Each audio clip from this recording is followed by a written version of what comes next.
छन् अब प्रधानमन्त्री अब कोलले सल्लाह दिन्छन् अब भारतको जमिन नेपालले मिचेको छ भन्ने खालको कुरा अब भन्ने खालको होइन उहाँले भन्नुभएको छ यो कुनै पत्र पत्रिका हावा केटाले भने प्रधानमन्त्रीले बोल्यो तर के भन्दा मेची पारी पनि छ हाम्रो नागरिकहरू भोटर्सहरू त्यो उतापट्टि खोलाको पारी छ खोलाले त अब कता कता भल अब त उता उति बग्छ नि त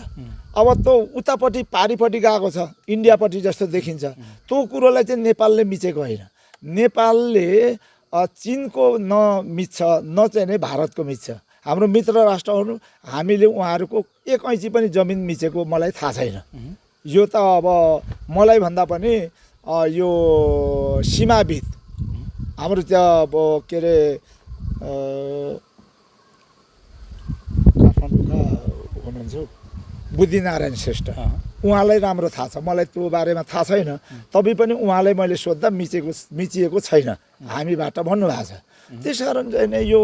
अलिकति बोलाइ एउटा अलिक सोचेर हाम्रो देशको नेताहरू नि बुढा खलक पनि सोचेर नबोल्ने समाजवादको भाषण ठोकेर देश यो हालतमा पुग्यो अब फेरि युवाहरू पनि अब मन परी बोलेर अब अर्को बर्बादीमा लगिरहेछ त्यही कारण म त के भन्छु भने नेपाली जनताले सही नेता खोजिरहेछ उसको सेवा गर्ने आम नेपाली जनताको सेवा गर्ने नेताको खोजीमा छ